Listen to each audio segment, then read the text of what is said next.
Vamos à nossa mensagem, irmãos.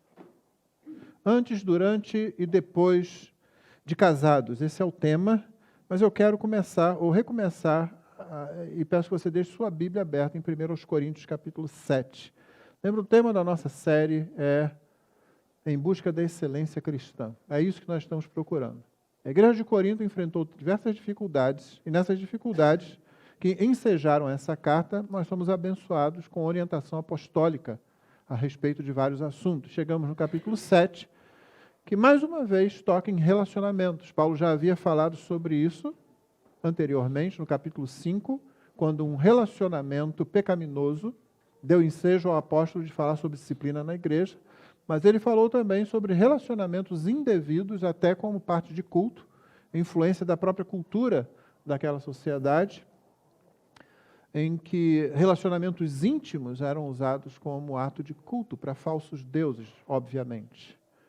Paulo vem instruindo a respeito disso, falando da necessidade de santidade do nosso corpo, que foi comprado também pelo nosso Senhor, quando morreu na cruz por nós, e agora ele chega a questões do casamento. Hoje pela manhã você viu, eu espero que tenha ficado claro, que essas dificuldades, essas compreensões, esses conceitos antagônicos a respeito de família, eles não são somente alguma coisa que a sociedade constrói. Eles são, sim, desenvolvimentos do próprio pecado humano quando longe de Deus. Era o que acontecia nas nações cananitas. O que eles tinham, o que eles viviam ali, era a decorrência de não conhecerem o Deus de Israel, de não conhecerem o Deus verdadeiro. Isso não é diferente hoje. Embora a nossa sociedade ainda tenha muito da influência judaico-cristã, e eu diria principalmente da influência do Evangelho da graça de Cristo, nós contemplamos uma sociedade que a cada dia que passa, coloca Deus cada vez mais para longe de si, afasta mais Deus de tudo que faz, dos seus negócios, da sua filosofia, da sua política, da sua ciência e dos seus relacionamentos também. E muitas vezes nós temos visto aspectos desses conceitos dentro das próprias igrejas. Porque a igreja também corre o risco de se afastar do Senhor Jesus, que é o Senhor da igreja. Aliás, quando você abre o livro de Apocalipse, e você começa a ler do capítulo 2, depois daquela introdução em que se apresenta Jesus glorioso e gloriosamente manifestado, você acompanha o Senhor Jesus escrevendo as suas igrejas, ou eu deveria dizer, a sua igreja de todas as épocas e de todos os lugares, em que ele, como aquele que anda no meio das igrejas, no meio dos castiçais, que tem na sua mão direita os ministérios da própria igreja, ele confronta a igreja, ele adverte a igreja, ele chama a igreja de volta, porque a igreja pode se afastar do Senhor Jesus, a igreja pode colocar o Senhor Jesus de lado. E geralmente isso acontece de forma sutil e gradativa. Dificilmente um pastor chega no púlpito e de repente fala uma coisa contrária à Bíblia, quando no dia anterior ele teria pregado outra coisa. Processos acontecem, a influência à nossa volta acontece, permite-se uma entradinha aqui, uma outra entradinha ali, um conceito do tipo, mas isso não resolve o problema daquela pessoa, isso não resolve o casamento daquela pessoa, ou pelo menos o relacionamento de A e B. Será que precisamos ser tão precisos? Será que precisamos ser tão sérios com essas coisas? Afinal de contas, hoje a própria sociedade não se vê de forma mais liberal, ou pelo menos é isso que querem enfiar a goela abaixo de todos nós, quando você tem ainda uma boa parte da sociedade que não pensa do jeito como a mídia divulga e como os progressistas falam. Mas o ponto aqui é que a igreja sofre influência disso, e se ela não estiver firmada na palavra de Deus, aos poucos, e eu temo que às vezes mais rápido do que a gente pensa, esses conceitos, que nada tem a ver com o reino de Deus, se infiltram na igreja, se infiltram nos relacionamentos, e nós começamos a aceitá-los, inclusive dizendo que é prova de amor, que é prova de compaixão, quando na verdade o que a gente está apoiando, o que nós estaríamos apoiando seria destruição, como você viu no texto hoje daquele odiado capítulo 18 de Levítico, não é? em que se diz que por causa do pecado humano a terra é amaldiçoada e as condições de vida das pessoas são pioradas. Precisamos estar atentos a isso. Então, vamos revisitar um pouco do que já vimos e prosseguir um pouco mais no capítulo 7. Por isso eu peço que você acompanhe com a sua Bíblia aberta aí desde o versículo 1. Quanto ao que vocês me escreveram, Paulo começa, você já sabe, que havia uma carta, essa carta foi escrita pela igreja para Paulo. À medida que a gente lê, existe uma abordagem, irmãos, de 1 Coríntios, que eu julgo bastante interessante e com a qual eu tendo a concordar, de que essa carta não é simplesmente uma carta pedindo orientação apostólica, mas uma carta que contesta o ensino apostólico anteriormente dado por Paulo. E que por isso Paulo, em muitos momentos, é veemente contra o pensamento dos coríntios. Por isso, várias vezes, ele diz, vocês não sabem, porque o ensino já tinha sido dado. Paulo passou um bom tempo.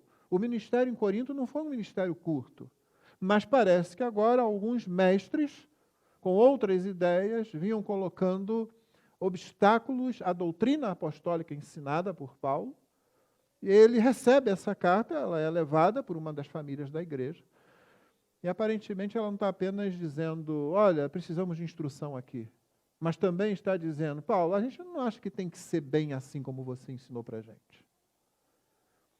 Quanto ao que vocês me escreveram, e aí ele cita o que os coríntios escreveram, porque dificilmente esse seria, como fica claro, o ensino de Paulo. É bom que o homem não toque em mulher. Isso aqui é um eufemismo para relacionamento sexual. Tá? Não é dúvida quanto a isso, não. Tá?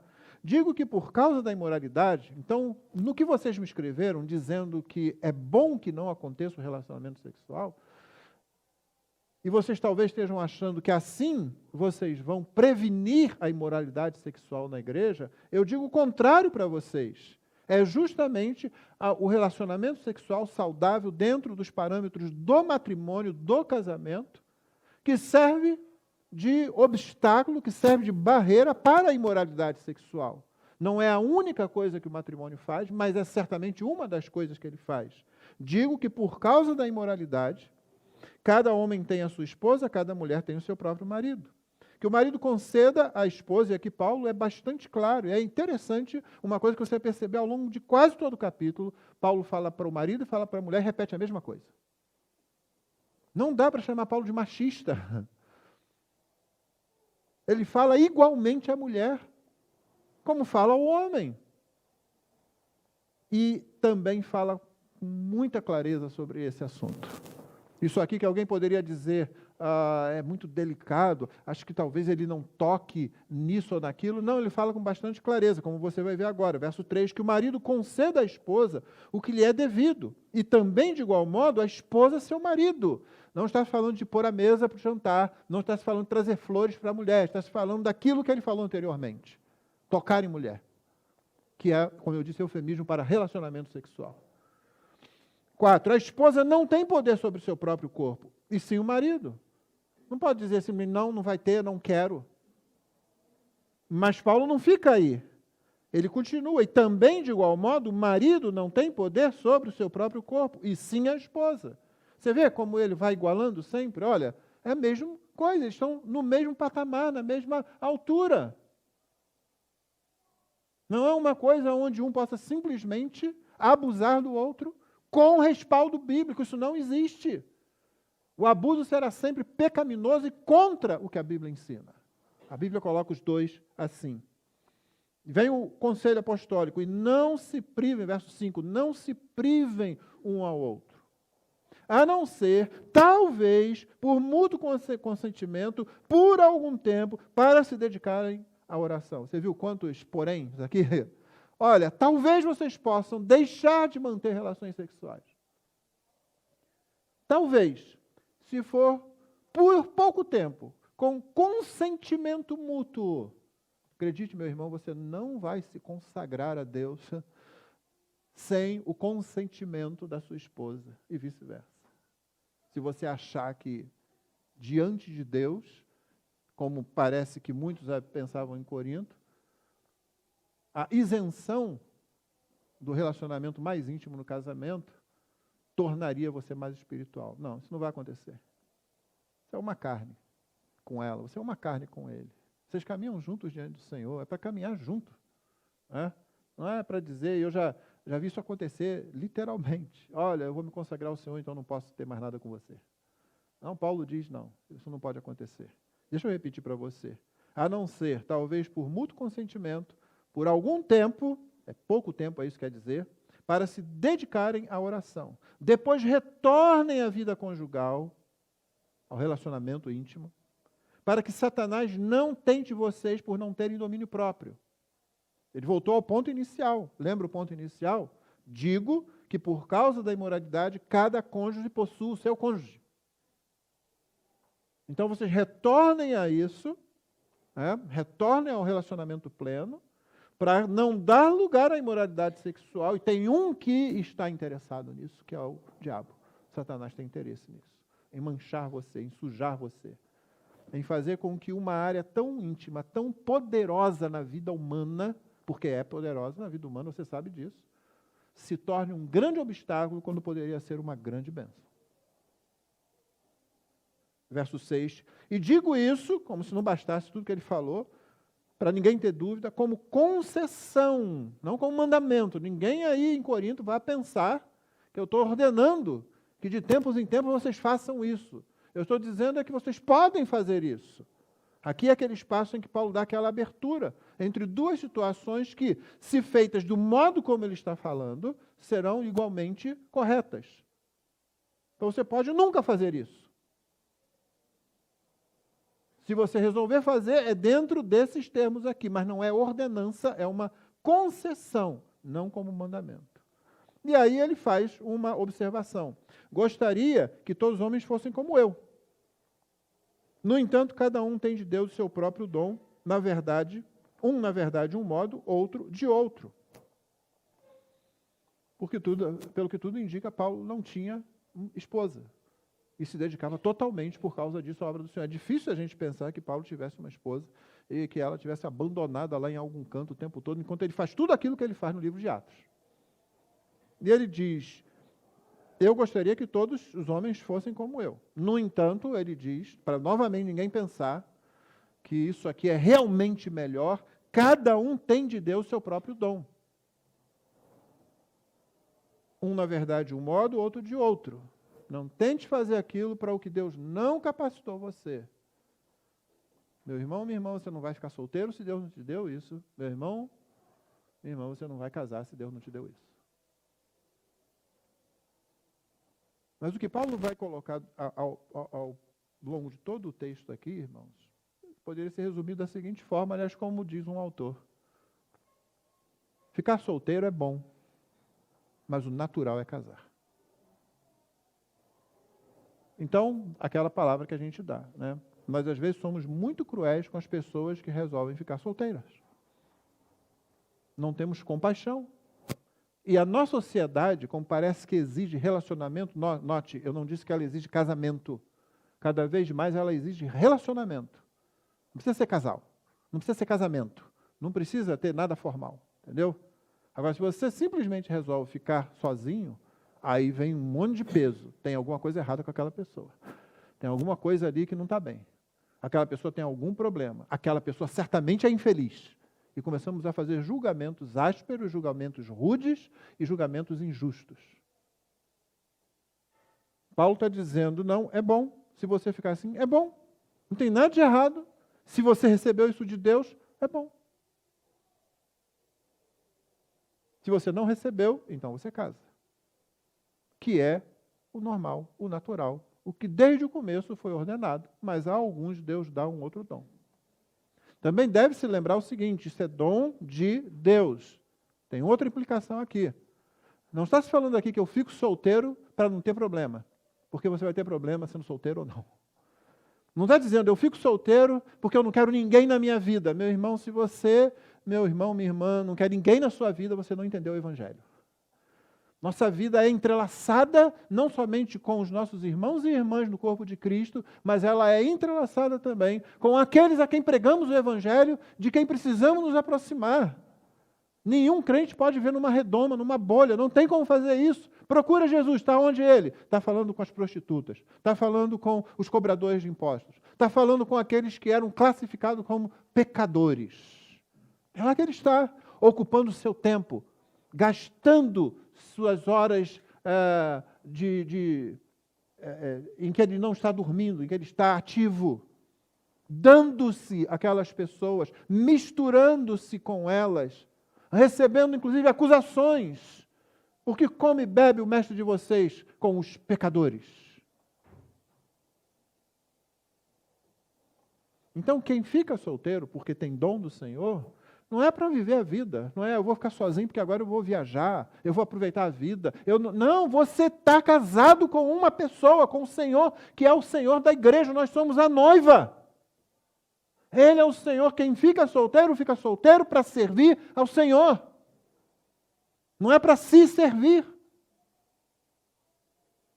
A nota que Paulo vai fazer mais adiante nesse capítulo é: eu gostaria que você ficasse solteiro, porque a pessoa que está solteira, o homem e a mulher solteira, se dedica ao Senhor, em como agradar ao Senhor. Esse é o pensamento dele. E ele vai dizer já a pessoa casada, ela precisa se preocupar em como agradar a esposa, ou em como agradar o esposo. E Paulo diz, isso é justo, isso é correto. Hoje é dia dos namorados, né?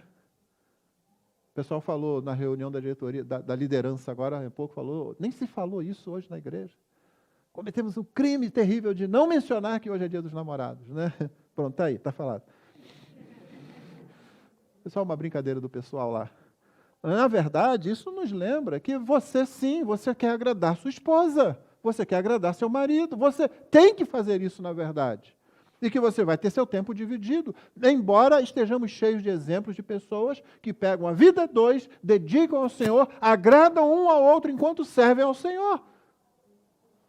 O casamento, como Paulo vai dizer isso depois do versículo 17, ele vai dizer, nem o casamento, nem o estado de solteiro, nem ser circuncidado, ou seja, ser judeu, ou não ser judeu, ou ser homem, ou ser mulher, ou ser servo, ou ser livre, nada disso impede a gente servir ao Senhor. Irmão, só a desobediência impede a gente servir ao Senhor.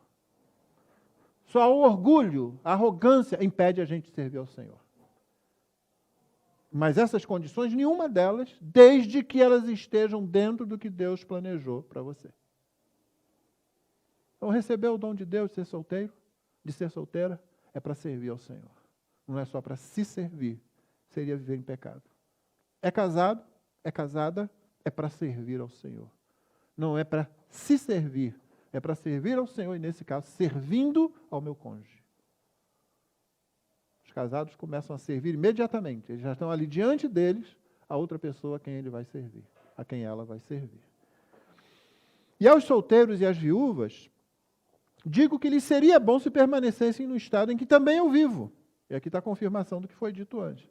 Mas se não conseguem se dominar, ou seja, se não tem aquele dom falado anteriormente de Deus, que se casem, porque é melhor casar do que arder em desejos. Paulo está falando aqui para aquelas pessoas que, aparentemente, no contexto de Corinto, estavam sendo lá muito pressionadas por aqueles que diziam, olha, é melhor você ficar solteiro. Solteiro você se consagra a Deus. Solteiro você, olha a espiritualidade do solteiro, olha a espiritualidade do casado. A reforma nos livrou disso, irmãos.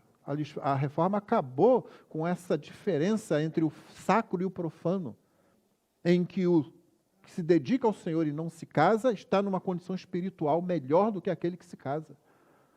A Bíblia ensina outra coisa aqui. Paulo fala isso para aquela pessoa que pensa que pode ficar nessa situação e não pode. Talvez por causa da orientação ruim que está recebendo dentro da igreja. E sendo colocada, como acontece muitas vezes nessa área, numa situação difícil. Talvez você já tenha visto isso. Eu vi essas coisas acontecerem. A orientação errada para um casamento, aonde o casamento dá errado, a orientação errada para não se case, aonde a situação também desemboca em algo errado. Eu já vi casamento feito por profecia. E na hora que os problemas se acumulam, e na hora que vem a separação, o profeta ou a profetisa não aparece lá para ajudar, não. Não aparece para fazer nada. A Bíblia não interfere desse jeito na vida dos outros, porque a palavra de Deus nunca é uma interferência na vida do servo de Deus. É a orientação pura e clara do Deus que criou nossos relacionamentos, que reina sobre os relacionamentos e que quer ver o nosso crescimento, o nosso amadurecimento nos nossos relacionamentos. Então ela nunca tem interferência. Nunca é aquele negócio de eu ficar pressionado. Desde que eu me lembre de recorrer àquele que criou os relacionamentos, que nos fez capazes de relacionamentos, inclusive um tão íntimo e tão belo quanto é o relacionamento conjugal. Paulo continua, aos casados ordeno, não eu, mas o Senhor. E antes que alguém comece a ficar com aquelas confusões, né, porque no verso 12 ele vai dizer, aos outros digo eu, não o Senhor, meu irmão, é óbvio que isso aqui não está dizendo, essa parte aqui é inspirada, tá? Essa é o Senhor que está dizendo. Agora eu vou dar minha opinião e não tem inspiração nenhuma, não é palavra de Deus. Então a gente teria que fazer aqui uma marcação em volta para dizer, não inspirado. O que isso está fazendo no cânon hoje, a gente não sabe então, né? Hoje você teve uma excelente aula sobre cânon, na escola dominical, se você estava aqui, se você permaneceu aqui. Muito claro a respeito disso. Não tem nada na palavra de Deus aqui que não seja a palavra de Deus. Não dá para entender que Paulo está falando isso. Ele simplesmente, e é aí que a gente às vezes tropeça, porque a coisa é tão simples que a gente não aceita. A gente não tem que ser alguma coisa a mais. Tem que ter algum negócio. Não. Jesus falou sobre essa situação que Paulo vai mencionar agora. Está nos evangelhos, está em Mateus 5, está em Mateus 19, está em Marcos 10, está em Lucas 16. Você vai encontrar o Senhor Jesus falando sobre casamento, falando sobre divórcio. E por isso Paulo vai dizer, aos casados ordeno não eu, mas o Senhor. E no verso 12, você não vai encontrar essa situação que ele vai citar aqui, de um homem casado com uma mulher não crente, ou de uma mulher crente casada com um homem não crente, porque simplesmente isso não aconteceria dentro do ambiente judaico. Agora, aqui em Corinto acontece. Uma mulher judia nem tinha direito de pedir divórcio, mas uma mulher grega tinha. E parece que algumas delas, incitadas por falsos mestres, para se tornarem mais espirituais, estavam querendo isso. No começo do capítulo, Paulo disse, olha, não é assim, não se afaste, tá? E algumas delas talvez estivessem, então, querendo divorciar mesmo. Não é só deixar de manter relação íntima, não. Eu tenho que me afastar. Ele vai falar para elas agora o que o Senhor Jesus falou. E adiante, ele vai falar, então, aquela situação específica daqui, onde um não crente é casado com um crente. O que começou a acontecer à medida que o evangelho se expandiu para fora do contexto judaico, né? E atingiu cidades greco-romanas, cidades de outras nacionalidades, com outros costumes, e uma pessoa se converte e a outra não. Então, voltando ao verso 10, agora que você já sabe o que Paulo está querendo dizer, está simplesmente dizendo isso, olha, o Senhor falou sobre isso, está lá nos evangelhos, tá? E depois eu vou continuar falando como apóstolo autorizado pelo Senhor, para falar a palavra dele. Verso 10, aos casados ordeno, não eu, mas o Senhor, que a mulher não se separe do marido. Se é isso que estão ensinando aí, olha, você vai ser mais consagrada, minha irmã, se você separar do seu marido. E vai permitir que seu marido se consagre mais. Graças a Deus, minha mulher nunca ouviu esse negócio. Nunca deu ouvidos a isso. Há mais de 40 anos. Mas se ela se separar, e aí parece que Paulo dá uma concessão, parece que a coisa tinha atingido um grau tão intenso em Corinto, que ele abre uma concessão. A concessão é a seguinte, se ela se separar, que não se case de novo, ou que se reconcilie com seu marido, e que o marido não se divorcie de sua esposa. O Senhor ordenou isso. Irmão, o Senhor é contra o divórcio. Dissemos isso e reafirmamos isso. O Senhor é contra o divórcio. Deus odeia o divórcio. Nós vivemos numa sociedade onde o divórcio é coisa comum. Na vida dos famosos, então, porque na vida dos não famosos a gente não consegue saber tudo o que acontece. Mas na vida dos famosos, alguns até gostam que essas coisas alcancem o público, né? Então você vai ver assim uma lista, né, de cônjuges. Uma lista grande, é normal. Acabou o amor. Foi bom enquanto durou. E aquela frasezinha sem vergonha, perdoe, ainda somos amigos. Não conseguimos viver debaixo do mesmo teto, mas ainda somos amigos. Contudo, o que o divórcio causa, o trauma terrível que é, e eles negando, não, nós podemos infringir a lei de Deus e sair ilesos. Não, ninguém quebra a lei de Deus impunemente. Paulo é muito claro aqui, olha, não. Mas já que você quer fazer isso, minha irmã, o meu irmão quer fazer isso, então fique sozinho. Não é para ser espiritual, não é para se aproximar do Senhor, não é para ser mais crente, então é isso que você vai fazer. Não vai ficar 2, 3 meses, 6 meses sozinho e de repente está com outro, está com outra lá. Ué, o que aconteceu com a sua espiritualidade? E aí vem todas aquelas explicações tapafúrdias que a gente ouve de vez em quando. Ou então que faça, eu vou abusar do texto aqui um pouquinho, quase que ouço Paulo dizendo assim, o que seria muito melhor, retorne para o marido.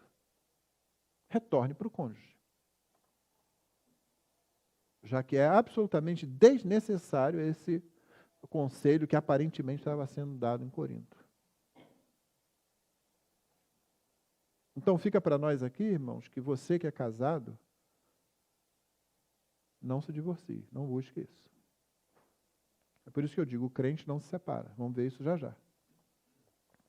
E vamos ver outras situações também. Mas você, meu irmão, minha irmã, o casamento às vezes enfrenta fases difíceis. É quando você tem que se apegar um ao outro e botar o joelho no chão diante de Deus, os dois. Que coisa boa quando você pode fazer isso. Naqueles momentos de tempestade, os dois se ajoelham lado a lado. Às vezes a tempestade está entre eles. Então vão os dois diante do seu Senhor.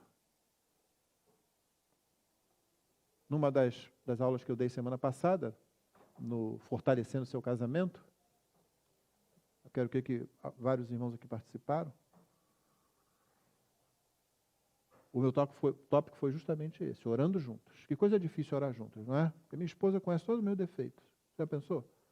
Agora está falando pianinho aí com o senhor, grita com o garçom no restaurante como se o garçom fosse um escravo.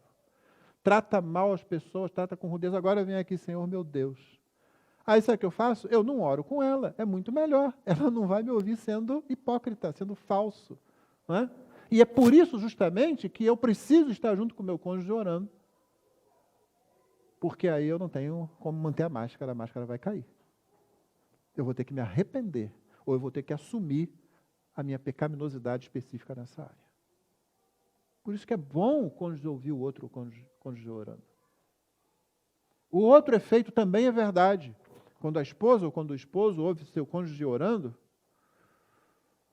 e pode pensar assim, meu marido teme a Deus. Meu marido é um homem que ora ao Senhor como um servo que se ajoelha diante do seu Senhor, como um soldado que se ajoelha diante do seu general. Que bênção, não é? Da mesma forma, quando o homem ouve sua mulher orando, minha mulher é uma serva de Deus. Minha mulher é aquela descrita lá por Pedro na segunda carta, quando diz que ela é temente a Deus e por causa disso ela não teme as coisas que vêm pela frente. Ela caminha com o Senhor. A minha casa é conduzida por uma mulher. Toda essa organização, a harmonia dentro da casa, por uma mulher que se ajoelha aos pés do Senhor Jesus e que quer ouvi-lo e que quer falar com ele, como Maria fazia. Maria, a irmã de Marta. Não, maravilha poder fazer isso. Mas talvez no começo a gente tenha que se humilhar. Vamos orar, querida. Aí você se ajoelha agora.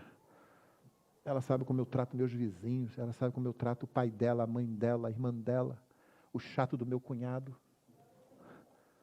O ministério dos cunhados é ser chato, né? Então, fazer o quê? Cada um tem seu ministério na família. Avô e avó estraga neto. Não é assim? Eu sou avô, eu tenho lugar de fala. Está piorando cada vez mais, é melhor voltar para o texto aqui.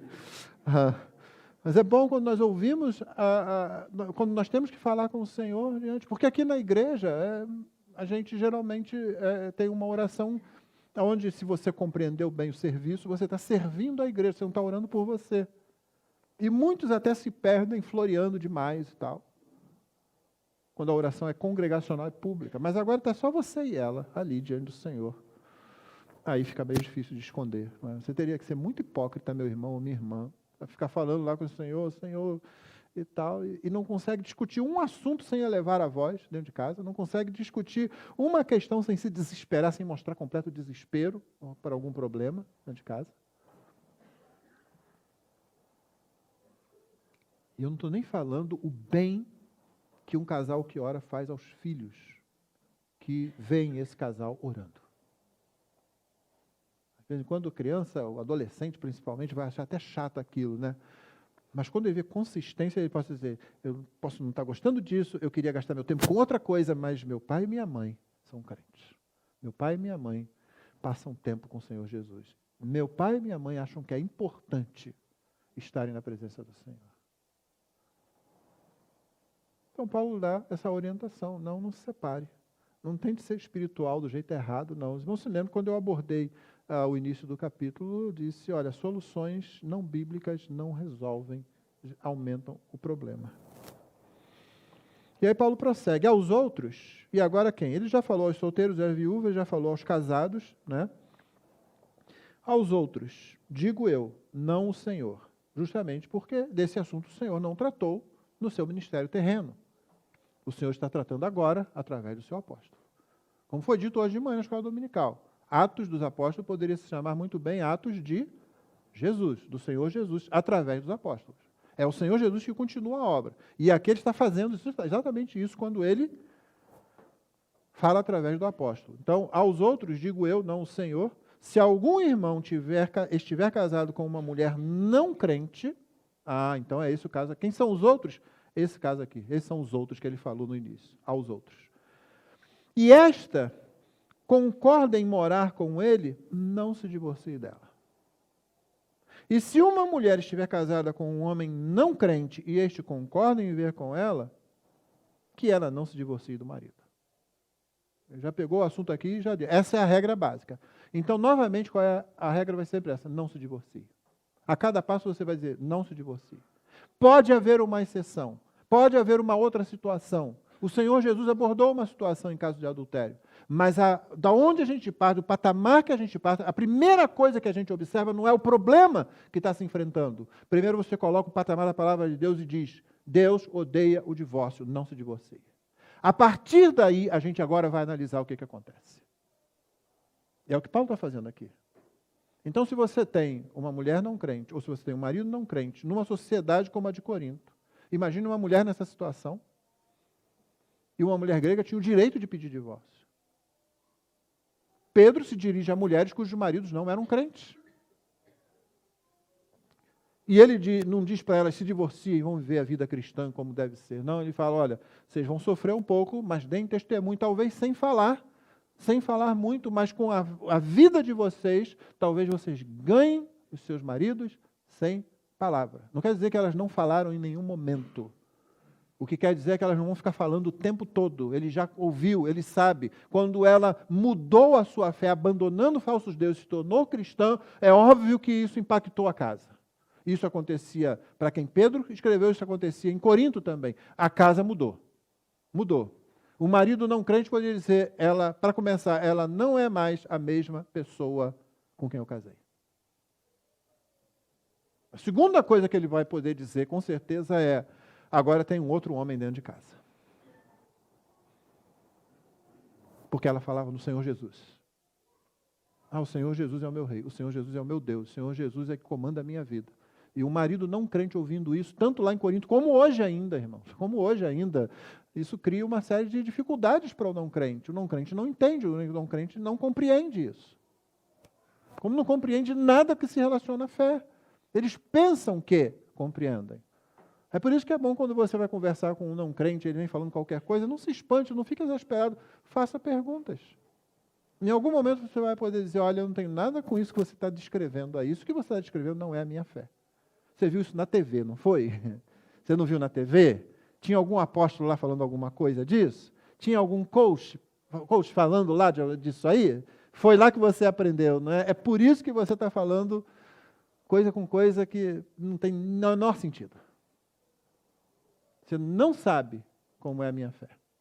Deixa eu explicar para você como é. Então, já naquele tempo, um homem podia dizer isso. Agora tem outro homem dentro de casa. Já imaginou?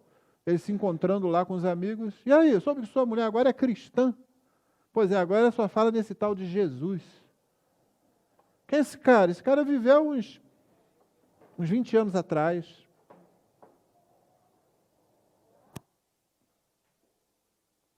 Aí diz que ele morreu, diz que ele ressuscitou. Mas note bem, na cabeça dessa pessoa é um homem, é um sujeito lá, que agora está dentro da minha casa também. E essa pessoa poderia dizer, eu não quero mais viver com você, eu não quero mais. Não quero mais você que trouxe essa fé para cá. Tal. Muitas vezes mesmo a mulher tendo se tornado uma pessoa ainda melhor, mas a pessoa pode não querer. O mesmo acontece com o marido que se tornou cristão. Em geral, o que acontecia era a família seguir o patrono, o pai. Né? Em geral, o que acontecia era isso, mas nem sempre acontecia isso. E uma mulher podendo pedir o divórcio, se ela não gostar mais daquilo, se ela for muito devota, se a família dela for muito devota a um deus, a uma deusa lá, ou se ela não gostou mais dos hábitos do marido, que deixou de frequentar certas coisas que ele antes frequentava, isso também acontece hoje, irmãos. Isso acontece não somente com casais, mas acontece com pais e filhos. Eu já vi, aqui mesmo, na igreja, né, uma mãe ficar muito assim chateada porque a filha não frequentava mais os nightclubs, não ia mais para boate, porque virou crente. Que coisa! Tudo bem, naquela época, essa senhora não conhecia a igreja. Quando ela passou a conhecer a igreja, quando ela veio aqui mais de uma vez, aí ela, tem crente diferente de crente. E aí ela mudou de opinião quanto a isso. Mas antes, ela chegou a pensar isso. Preferia que minha filha estivesse saindo nas noites, aproveitando a vida, agora ela está enfiada na igreja. Que é a expressão que se usa, né? Só vive lá dentro da igreja agora. Então essas coisas sempre aconteceram. Isso gera conflito, é claro que vai gerar conflito. Nossa perspectiva mudou completamente. São dois universos completamente diferentes. Se já eram diferentes antes, né? É um universo masculino, um universo feminino, com todos os defeitos que os dois têm. Se já era diferente antes, por causa dessas coisas, as percepções que temos, agora ficou pior ainda, porque agora alguém está começando a ter uma cosmovisão que apresenta de fato a realidade, enquanto o outro ainda está iludido pelas coisas que vê e pelas coisas que ouve. Então, muitas vezes, esse não crente, ele quer ir embora. É por isso que eu digo, quem se divorcia é o não crente. E se ele consente em viver, o que o crente faz? Apesar das dificuldades, apesar das lutas que vão acontecer, não desista. Não se divorcie. Continue casado, continue casada. Porque o marido não crente é santificado no convívio da esposa, e a esposa não crente é santificada no convívio do marido crente. Por que Paulo coloca isso aqui? Também é um texto difícil, que às vezes a gente coloca nele mais coisa do que tem.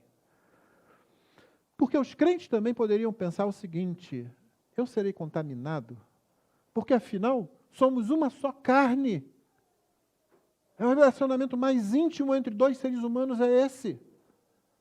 Eu não serei contaminado? Esse homem, essa mulher vai ao templo. Essa mulher adora falsos deuses. Eu não serei contaminada na minha vida cristã? Meu marido vai no templo. Se envolve até lá com aquelas sacerdotisas às vezes. Eu não serei contaminada? Isso não trará contaminação? Paulo, em nenhum momento chega sequer a dizer isso. Ele fala, é o contrário. É o cônjuge crente que santifica o outro. E, obviamente, você sabe que isso não pode significar salvação. Né? Até por causa do verso 16. Além de tudo que a Bíblia ensina, tudo que o próprio apóstolo Paulo ensina, o verso 16 está dizendo que existe a possibilidade de salvação, mas não está dizendo que garante salvação. Não é? Pois você, ó mulher, como sabe se salvará seu marido? Ou você, ó marido, como sabe se salvará sua mulher não crente? Então, não está falando aqui de salvação. Porque senão Paulo falou, bom, agora está santificado, está salvo, acabou o problema. Ó, mesmo que continue vivendo a mesma vida de antes, dá o seu cônjuge. Não, Paulo não está falando disso. Mas certamente está falando, irmãos, das bênçãos que traz uma pessoa crente dentro de uma casa. Não precisamos complicar mais e dizer mais nada a respeito disso. A presença de um crente verdadeiro dentro de um lar, um crente que vive a vida cristã dentro de um lar, faz muita diferença. Faz muita diferença.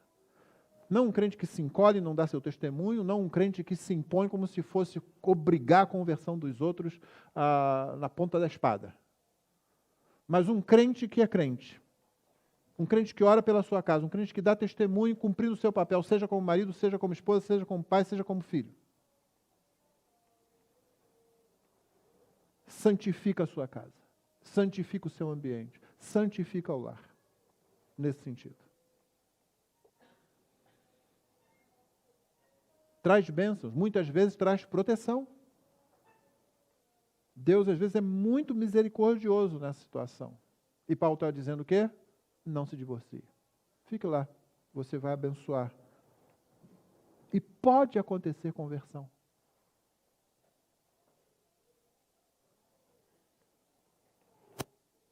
Porque o marido crente, verso 14, o marido não crente santificado no convívio da esposa, a esposa crente é santificada no convívio do marido crente. Se não fosse assim, os filhos de vocês seriam impuros, porém agora são santos também. Eles também recebem essa mesma bênção. Né? Sim, vai haver divisão. Mas se o casal for um casal que se entende bem, e tendo um crente ali, há uma grande possibilidade disso acontecer. Há situações que não serão assim, você sabe que seres humanos podem ser terrivelmente maus, ruins, egoístas dentro de relacionamentos. Né? Se crentes às vezes são assim, imagina aqueles que não reconhecem que Deus é o rei dos relacionamentos humanos. Que não querem ser servos relacionais, ou seja, dentro dos relacionamentos serem servos. Mas quando há um crente, há muita chance de harmonia crescer naquele lar, existir naquele lar. A minha experiência com isso, tendo um casamento dentro da fé cristã, é que onde eu e minha esposa temos chegado, e me permita aqui o testemunho, para você não achar que eu estou falando em tese, onde eu e minha esposa chegamos no ambiente das nossas famílias, né, principalmente no ambiente maior da família dela, onde havia não crentes, primos não crentes, né, e às vezes mesmo crentes, mas com uma deficiência de doutrina, de compreensão, e às vezes de conflitos, nós chegávamos para trazer paz. Sempre chegamos para trazer harmonia, sempre chegamos para ajudar a resolver as coisas. Nossa presença era uma presença que colocava Jesus no meio daquelas pessoas.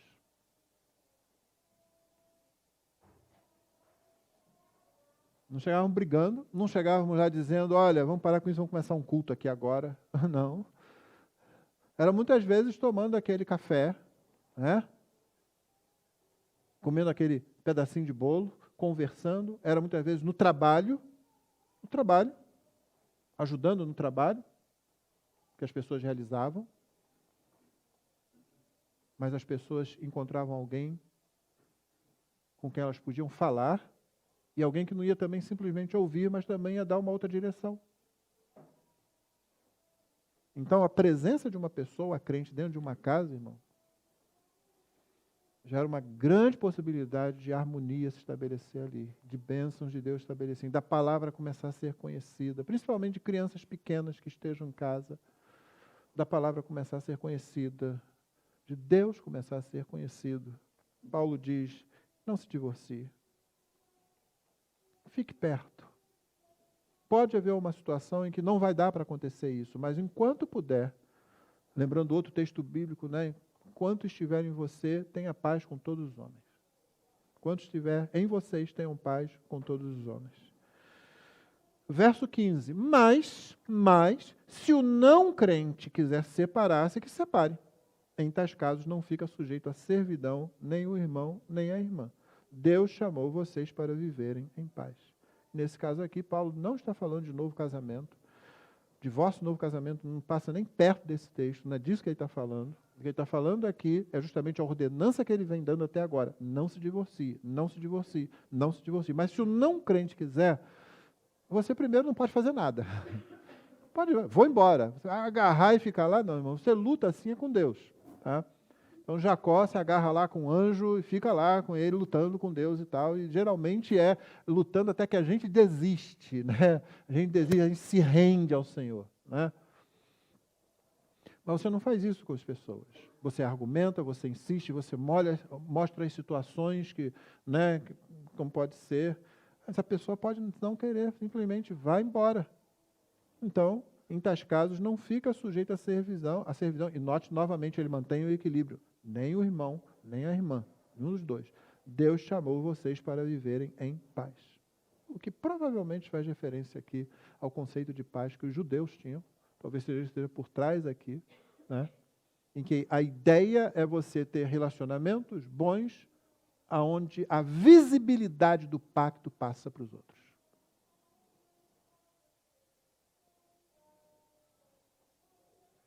Então o crente não fica lá agarrado dizendo, não, você tem que ficar casado comigo, você tem que ficar casada comigo.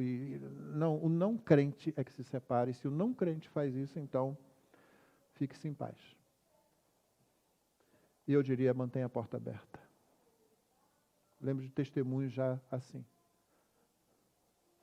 Lembro que logo que eu cheguei no seminário, a nossa reitora, a irmã Tabita Kraul, Miranda Pinto, ela contou a história de uma mulher que o marido saiu de casa, simplesmente. Arrumou outra mulher. Marido não crente, essa mulher crente. Quando ele foi saindo, ela pegou a chave e deu, toma aqui a chave. Essa aqui é a sua casa. Você vai voltar para cá. Não existe nenhuma promessa de que sempre vai ser assim, irmão. Mas aquela irmã perseverou em oração, junto com outras irmãs, e colocou o joelho no chão, e Deus trouxe o marido de volta, arrependido, para a casa dela. É uma experiência. Muitas outras não terminam desse jeito. Porque o que é importante realmente é que você tenha obedecido ao Senhor Jesus em quaisquer circunstâncias. Isso é que é importante. É você saber, eu agi como um crente. Eu agi como um crente.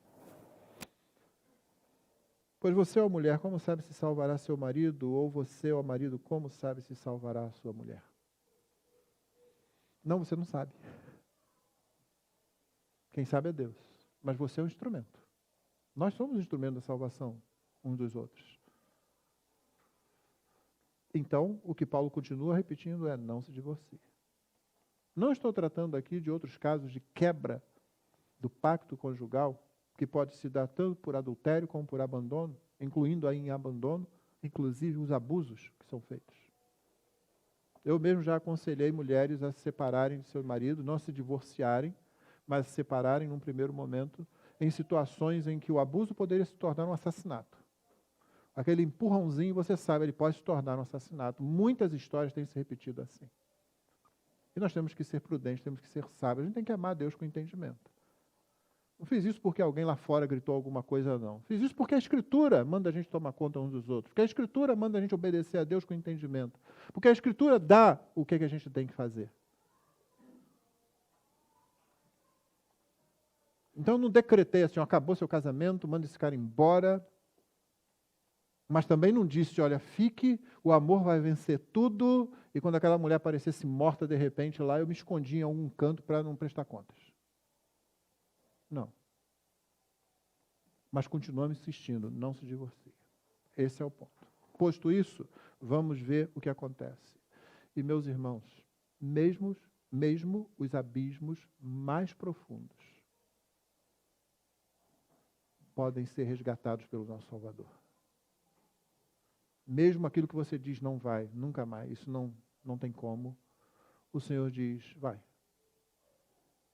Não serão todas as situações, mas nós não podemos simplesmente decretar em uma situação, por pior que ela seja, que ela acabou ali.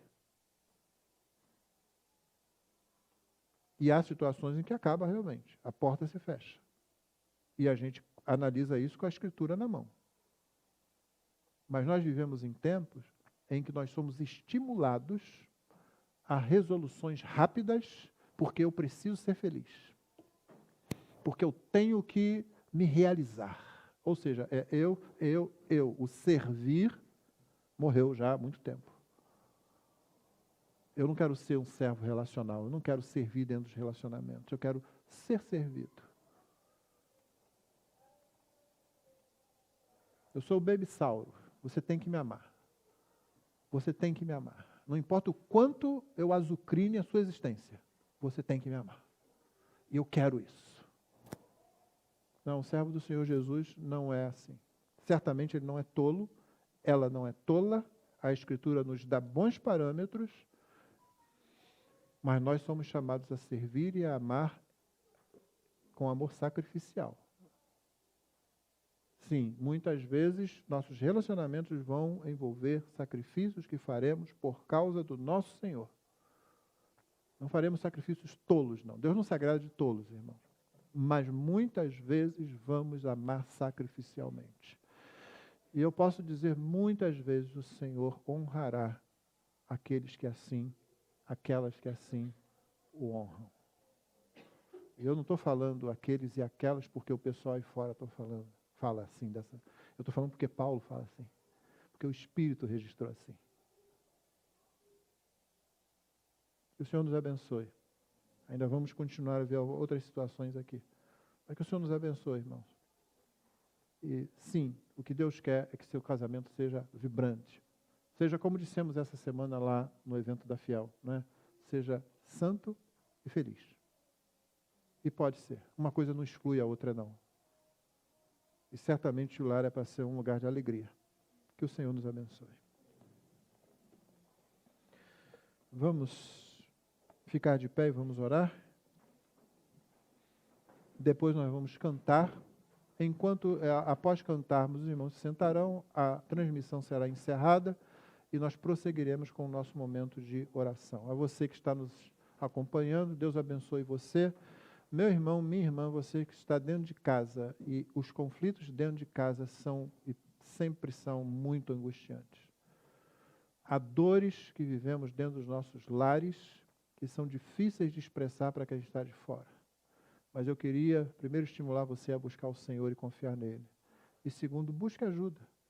Você vai encontrar um pastor, um conselheiro cristão, que será capaz de ajudar você, que será capaz de orientar você. Meu irmão, minha irmã, não desista simplesmente, não ouça simplesmente as vozes do mundo, porque o diabo vem para matar, roubar e destruir. Ele mata relacionamentos. Ele rouba a nossa integridade, ele destrói as possibilidades de nossos relacionamentos serem abençoadores. Mas para isso se manifestou o Filho de Deus, para desfazer as obras do diabo.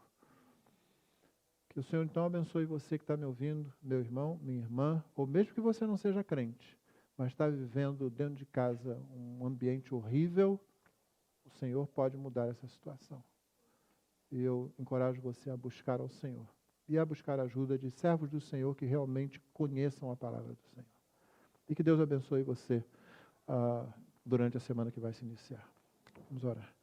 Pai querido, muito obrigado pela tua palavra. Muito obrigado porque não ficamos às cegas, não ficamos sem direção. Sabemos o que fazer, sabemos como agir, mesmo que as situações ainda se apresentem para nós com dor, mesmo que ainda tenhamos que fazer sacrifícios, mesmo que tenhamos amar aqueles que são difíceis de ser amados, Senhor. Ó Deus, mas nós somos difíceis de ser amados e o Senhor demonstrou o seu amor para conosco em que Cristo morreu por nós quando nós ainda éramos pecadores, quando nós ainda éramos rebeldes, quando não queríamos saber do Senhor, quando esnobávamos o teu amor, quando desprezávamos o teu amor.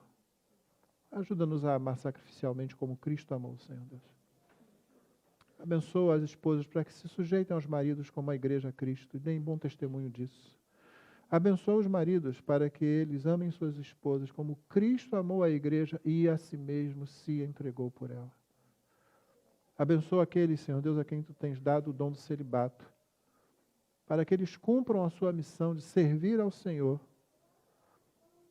E abençoa aqueles que ainda estão indecisos, ó Deus, para que a decisão deles seja o resultado daquilo que o Senhor tem lhes dado. E que seja solteiro, seja no casamento. Sirvam ao Senhor e sirvam aos seres humanos, aos homens, por amor ao Senhor. Dá-nos a Tua bênção, abençoando nosso entendimento sobre tudo que hoje ouvimos, nos cultos, na escola dominical, as crianças nas suas aulas também. Que tudo isso torne-se parte da nossa vida, que vivamos o Evangelho como temos ouvido, Senhor. E que Teu nome seja assim glorificado. Em nome de Jesus oramos. Amém.